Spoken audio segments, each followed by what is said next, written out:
रहमान रहीम। अस्सलाम वालेकुम students, I hope आप सब ठीक हो। So students, unit 4 physical states of matter की आज हम remaining typical properties of liquid study करेंगे, freezing point, diffusion and density, और साथ में लॉन्ग क्वेश्चन नंबर 5 करेंगे। फ्रीजिंग पॉइंट बेसिकली टेम्परेचर को कहते हैं, वो टेम्परेचर जिस पे लिक्विड्स कूल डाउन होते हैं और लिक्विड्स का जो वेपर प्रेशर होता है वो डिक्रीज कर जाता है। उससे क्या होता है कि एक पॉइंट रीच करता है, एक पॉइंट आता है जिस पे vapour pressure of liquid becomes equal to the vapour pressure of solid. तो ये पॉइंट जहाँ पे वेपर प्रेशर लिक्विड और सॉलिड का सेम हो जाता है, उस पॉइंट को हम कहते हैं freezing point. Dynamic equilibrium establish हो जाता है between solid and liquid state, तो इसको हम फ्रीजिंग पॉइंट कहते हैं। या सिंपल वर्ड्स में कहा जाए तो फ्रीजिंग पॉइंट वो टेम्परेचर होता है जिस पे कोई भी चीज़ फ्रीज हो जाती है, कूल डाउन हो जाती है, और मींस कि लिक्विड से सॉलिड फॉर्म में वो कन्वर्ट हो जाती है। लिक्विड फॉर्म में मॉलिक्यूल्स क्या होते हैं, एक दूसरे से दूर होते हैं, कुछ डिस्टेंस होता है as compare to solid. Gases की तरह तो बिल्कुल सेपरेट नहीं होते, लेकिन एज़ कम्पेरिजन टू सॉलिड से अगर हम कंपेयर करें तो लिक्विड के मॉलिक्यूल्स जो हैं वो थोड़े से डिस्टेंस पे होते हैं और मूव कर रहे होते हैं। फ्रीजिंग पॉइंट भी क्या होता है, वो मॉलिक्यूल्स क्लोजली पैक हो जाते हैं और सॉलिड में कन्वर्ट हो जाते हैं। और फ्रीजिंग पॉइंट आपकी बुक के पेज नंबर 88 पे टेबल है 5.2, इसमें डिफरेंट लिक्विड्स हैं और इनके फ्रीजिंग पॉइंट्स मेंशन किए गए हैं जिस पे ये फ्रीज हो जाते हैं, सॉलिड फॉर्म में आ जाते हैं। नेक्स्ट टॉपिक है डिफ्यूजन। डिफ्यूजन हमने गैसेस में भी पढ़ा था, लिक्विड्स में भी डिफ्यूजन का प्रोसेस होता है, बट गैसेस से कंपैरेटिवली ये स्लो होता है प्रोसेस। डिफ्यूजन में क्या होता है कि liquid molecules they are in continuous motion, continuously move कर रहे होते हैं। उससे क्या होता है कि अगर हम लिक्विड मॉलिक्यूल्स, दो तरह के लिक्विड मॉलिक्यूल्स को मिक्स करते हैं, they will mix up with each other with the molecules of the other liquid, और एक होमोजेनस मिक्सचर प्रिपेयर होता है। उस होमोजेनस मिक्सचर, ये जो प्रोसेस जिस प्रोसेस के थ्रू प्रिपेयर होता है, इसको हम कहते हैं डिफ्यूजन। फॉर एग्जाम्पल, अगर हम हमारे पास बीकर ऑफ वाटर है, उसमें हम ड्रॉप ऑफ इंक डाल दें। वाटर क्या है, लिक्विड है, इंक भी हमने उसमें जो डाली वो भी क्या है, लिक्विड है। तो ये लिक्विड जैसे हम डालते हैं तो वो इंक के जो मॉलिक्यूल्स होते हैं they will start move around and they will spread. इससे क्या हो जाएंगे, डिफ्यूजन हो जाएगी, वो डिफ्यूज़ कर जाएगा वाटर में इंक के मॉलिक्यूल्स। तो ये क्या हुआ, डिफ्यूजन का प्रोसेस हुआ। In rate of diffusion of liquid जो है वो स्लो होता है as compare to gases. Gases के जो मॉलिक्यूल्स होते हैं दे रैंडमली मूव, वो फास्टली मूव कर रहे होते हैं as compare to liquid molecules, तो वो जल्दी डिफ्यूज़ करते हैं। डिफरेंट फैक्टर्स जो कि डिफ्यूजन को अफेक्ट करते हैं, हमारे पास 4 फैक्टर्स हैं। फर्स्ट है intermolecular forces. Diffusion of liquids is inversely related to intermolecular forces. Diffusion में क्या होता है, मॉलिक्यूल्स को मूव करना पड़ता है और मिक्सअप होने के लिए मूव करना पड़ता है रैंडमली, स्पीड इंक्रीज करनी पड़ती है। लेकिन अगर इंटरमोलिकुलर फोर्सेस होंगे मॉलिक्यूल्स के बीच में, तो वो क्या करेगी, मॉलिक्यूल्स को आपस में जोड़ के रखेगी, अट्रैक्ट करेगी, और वो डिफ्यूज़ नहीं हो पाएंगे। तो वो लिक्विड्स जिनमें स्ट्रॉन्ग फोर्सेस होती हैं, स्ट्रॉन्ग इंटरमोलिकुलर फोर्सेस होती हैं, वो स्लोली डिफ्यूज़ करती हैं, और वो लिक्विड जिनमें वीक फोर्सेस होती हैं वो फास्टली डिफ्यूज़ करते हैं। Size of molecule second factor जो कि डिफ्यूजन को अफेक्ट करता है। डिफ्यूजन साइज ऑफ मॉलिक्यूल्स की भी इन्वर्सली प्रोपोर्शनल है। अगर लार्ज साइज मॉलिक्यूल्स होंगे तो वो उनकी डिफ्यूजन स्लोली होगी, वो जल्दी डिफ्यूज़ नहीं कर पाएंगे। फॉर एग्जांपल, हनी लिक्विड की एग्जांपल है जिसके मॉलिक्यूल्स जल्दी नहीं डिफ्यूज़ करते, थिक होता है honey. Small size molecules fastly diffuse करते हैं, लाइक अल्कोहल। अल्कोहल की रेट ऑफ डिफ्यूजन फास्ट होती है as compare to honey. Third factor which affect the diffusion is shape of molecule. Shape of molecule पे भी diffusion depend करता है। अगर रेगुलर शेप मॉलिक्यूल्स होंगे, मीन्स कि प्रॉपर शेप होगी उनकी, तो ये डिफ्यूज़ करेंगे फास्टर। फॉर एग्जांपल, यहाँ पे देखें राउंड शेप में सब मॉलिक्यूल्स हैं, तो ये इजीली स्लिप कर सकते हैं, they can easily slip over each other and they will move faster. लेकिन अगर इस तरह से इरेगुलर शेप होगी मॉलिक्यूल्स की, तो क्या करेंगे, स्टक कर जाएंगे, रुकावट होगी इन मॉलिक्यूल्स की मूवमेंट में, तो दे diffuse slowly.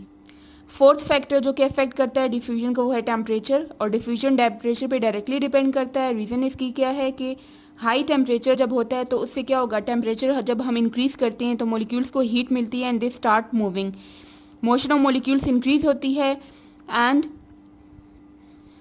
They will overcome the intermolecular forces. जब वो तेज़ मूव करेंगे, फास्टली मूव करेंगे, तो इनके बीच में जो अट्रैक्शन होगी वो वीक हो जाएगी। दे विल ओवरकम दूस इंटरमोलिकुलर फोर्सेस, क्योंकि इनकी काइनेटिक एनर्जी इंक्रीज होगी। इससे क्या होगा, रेट ऑफ डिफ्यूजन इंक्रीज होगी, वो रैंडमली मूव करेंगे तो होमोजेनियस मिक्सचर जल्दी प्रिपेयर करेंगे।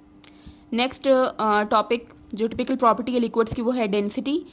डेंसिटी हम कहते हैं मैस पर यूनिट वॉल्यूम। तो यहाँ पे डेंसिटी दो चीज़ों पे डिपेंड करती है, directly depends upon mass and inversely depends upon volume.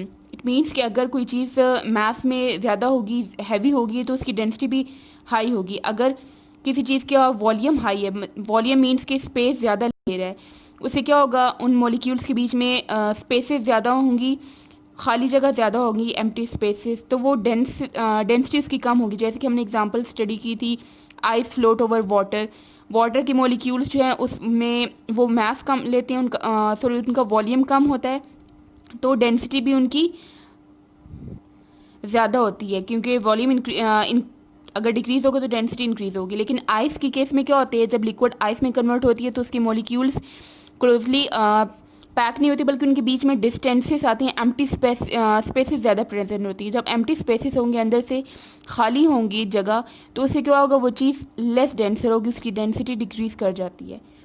So density of liquids is higher than gases. Liquids की डेंसिटी गैसेस से हायर होती है। इसकी रीज़न क्या है? फर्स्ट कि लिक्विड की जो मॉलिक्यूल्स होती हैं वो क्लोजली पैक्ड होती हैं as compare to gases. Gases से अगर हम इसका कंपैरिजन करें, सॉलिड से नहीं करें अभी यहाँ पे, तो लिक्विड के molecules as compare to gases closely packed होते हैं। Spaces between the molecules negligible होती हैं, तकरीबन ना होने के बराबर होती हैं। इंटरमोलिकुलर फोर्सेस गैसेस से कंपेयर करें तो लिक्विड्स में स्ट्रॉन्ग होती है, बट सॉलिड से वीक होती हैं। लेकिन अभी हम यहाँ पे गैसेस का कंपैरिजन करें तो गैसेस ही कंपैरिजन बताएंगे। वॉल्यूम जो है वो इसका फिक्स होता है, एक स्पेसिफिक वॉल्यूम ऑक्यूपाई करता है, तो इसमें एक्सपेंशन नहीं होती, एम्प्टी स्पेसेस नहीं होंगी, तो इसलिए लिक्विड की डेंसिटी ज़्यादा होती है as compare to gas. Example है हमारे पास वाटर एंड एयर। वाटर क्या है? लिक्विड, और एयर है गैस। वाटर की डेंसिटी होती है 1.0 ग्राम पर सेंटीमीटर क्यूब, और एयर की है पॉइंट्स में 0.001 ग्राम पर सेंटीमीटर क्यूब। इसीलिए जब रेनफॉल होती है तो रेन की जो ड्रॉप्स होती हैं वो ज़मीन पे गिरते हैं, क्योंकि वो हैवी होते हैं, जबकि एयर की जो मॉलिक्यूल्स होती हैं वो हवा में रहती हैं, मॉलिक्यूल्स मूव करते रहते हैं, क्योंकि उनकी डेंसिटी लो होती है। इसके अलावा लिक्विड्स में भी वेरिएशंस होती हैं, लिक्विड्स की आपस में भी डेंसिटीज डिफरेंट होती हैं। लाइक कैरोसिन ऑयल जो है, इट फ्लोट्स ओवर वाटर। क्यों फ्लोट करता है? क्योंकि ये लेस डेंसर होता है, डेंसिटी इसकी कम होती है, that's why it floats over water.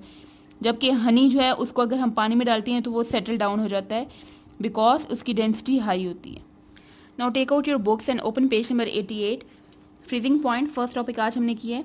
इसकी डेफिनेशन आप यहाँ से लेके यहाँ तक करेंगे, ये इसकी डेफिनेशन में आएगा, और एग्जाम्पल में आप यहाँ से कोई भी एग्जाम्पल लिख सकते हैं। यहाँ पे डिफरेंट लिक्विड्स हैं और इनकी आगे से फ्रीजिंग पॉइंट्स मेंशन किए हैं, तो आप इनमें से कोई भी याद कर सकते हैं विद डेफिनेशन, अगर शॉर्ट क्वेश्चन आंसर इसमें से आ जाए।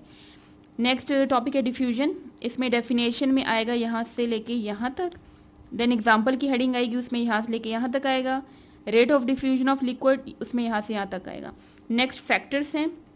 फर्स्ट फैक्टर है इंटरमोलिकुलर फोर्सेस, इसकी आप हेडिंग देंगे, उसमें ये 3 पॉइंट्स लिखेंगे। सेकंड हेडिंग है साइज ऑफ मॉलिक्यूल, इसमें ये 2 पॉइंट्स लिखेंगे। नेक्स्ट हेडिंग है शेप ऑफ मॉलिक्यूल्स, उससे आगे है टेम्परेचर। तो ये 4 आपने हेडिंग्स देनी है, और ये सब हेडिंग्स होंगी चारों। मेन हेडिंग आपने देनी है इसके ऊपर फैक्टर्स अफेक्टिंग डिफ्यूजन।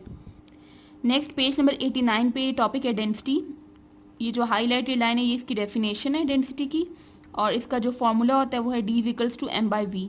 देन यहाँ से लेके यहाँ तक जो यहाँ से लेके यहाँ तक लाइन्स हैं, इसका क्वेश्चन आ सकता है, शॉर्ट क्वेश्चन आ सकता है कि why density of liquid is higher than that of gases, या इसका ऑपोजिट भी आ सकता है, why density of gases is lower than liquids.